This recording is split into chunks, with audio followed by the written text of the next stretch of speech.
Hello, class. This is Professor Gildersleeve welcoming you to EN100. I wanted to give you a brief walkthrough of the course to help you navigate your way around it and to be aware of certain other things in the course. So, give me a second here as I share my screen.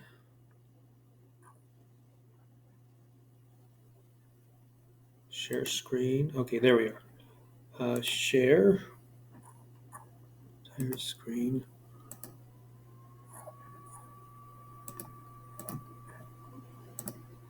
Okay, so okay, you should be seeing me, and then a little bitty me, and then another little bitty me on the screen. But I'm going to do one more thing. I'm going to blow this thing up to full screen. Oh, wow, that's freaky. Okay, but I'm now going to switch over to the course. Okay, you should be seeing what I'm seeing, which is the course itself. First time you log into the course, actually, every time you log into the course, you'll be seeing this. The title of the course is up here at the top, and on the left-hand side of the page, you'll see the course menu. That's how you will navigate your way around the course. First thing you see when you come into the course, if you scroll down on this page, you'll see the course menu. The course announcement. Each week there will be a new announcement, and I try to time them so that they're available at midnight on the day that the course starts. So anytime you log in from Wednesday on, you should be able to see the course announcements. Please, please, please read the course announcements. They are very important.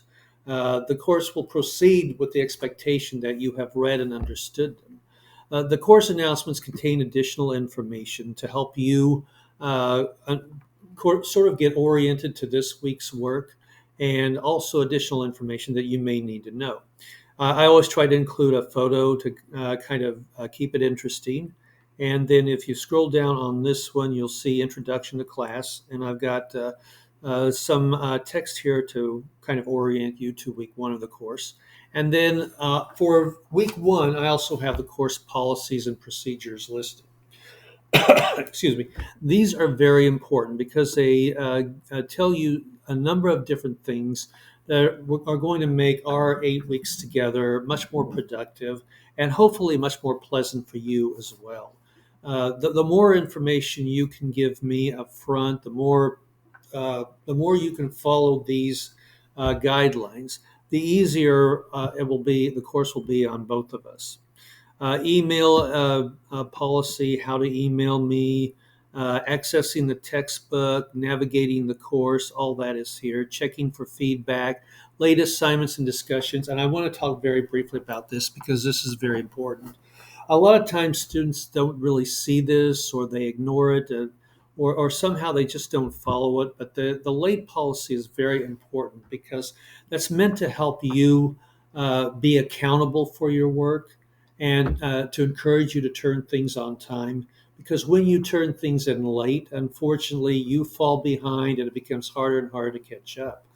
So there is a late policy. The later the assignment is, the greater the penalties for turning them in late. And late discussion posts are not accepted. And the reason for that is because uh, discussions are our ability to interact with each other as a class, as a community, share ideas, to connect with one another, to talk about whatever the topic is that is that week. When you submit discussions late, unfortunately, that's like walking into a classroom after the class is over and expecting to get credit. And that just doesn't work. Uh, the reality is that when you post discussions late, the it's very unlikely that anybody is going to be checking back to read what you've written. So there's no real point in doing it.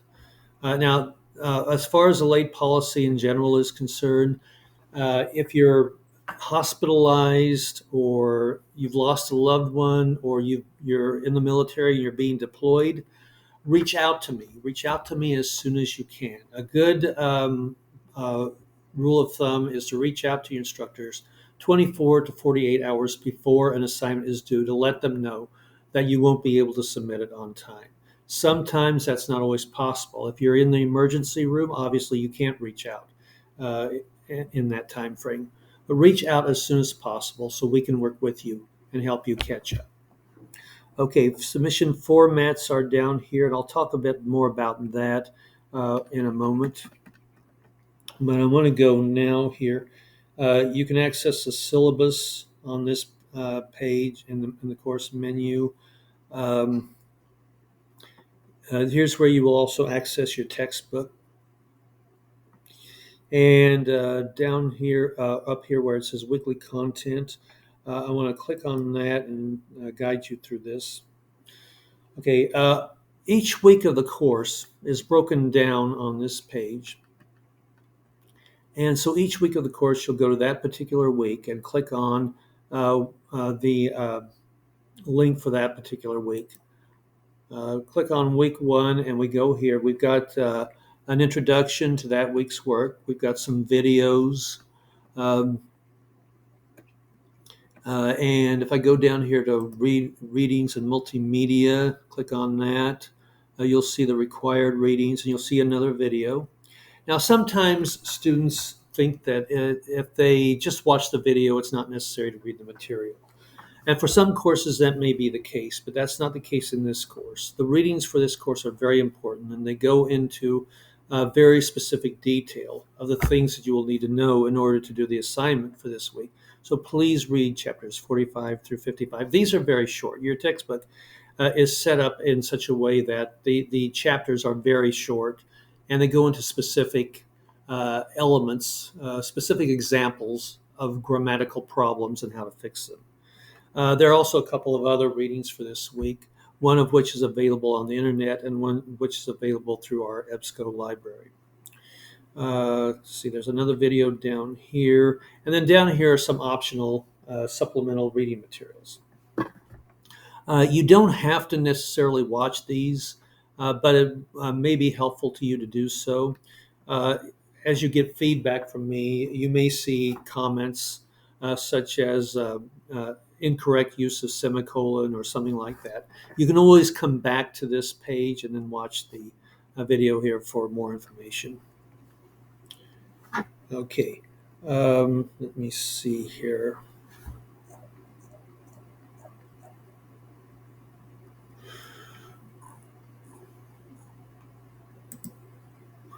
Scroll back here to this page.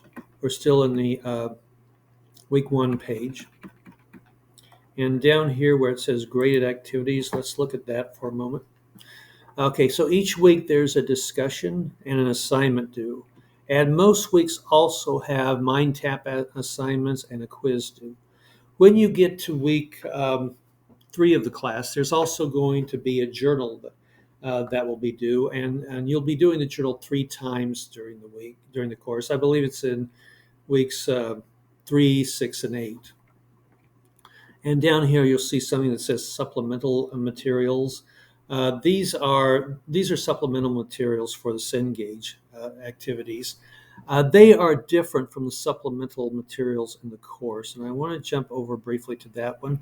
Again, over course materials, at the bottom of this section says supplemental materials. If you click on that, you'll see some additional resources. The APA style template and tutorials are in here. And the rest of these are resources that I've added to the course that I think will be of value to you. How to write a sentence, 43 words you should cut from your writing immediately. Even if you think you already have a good idea, a good grasp of how to write a coherent sentence, how to edit your work, please check these out because you may be surprised. Time management for writing and Kanban project management tool. These are very helpful for managing your work in this course and elsewhere. What you will find very quickly is that you're taking a course, you're probably taking a second course on top of this one, and you're going to have to balance all this work with your job, with taking care of children in some cases, with having a relationship with your family members, and with doing that thing that we call fun, downtime, going out and just living life outside of work. All those things are important, but how do you balance them? How do you forget? How do you not forget to do important things? The Kanban project tool is a very important thing, and I recently discovered this. I'm currently taking courses in earning a doctorate, and one of the things I discovered from this, and I'm passing on to you, is this Kanban project tool. This is a very short video I found on YouTube. It doesn't take long to watch, but Kanban is a very powerful and very powerful tool for helping you organize your work. I use it every day. Okay, those are the main things I wanted to cover in this video. There's so much more, but unfortunately on this video I've only got about 15 minutes and I've used up almost all of it. So if you have questions, please reach out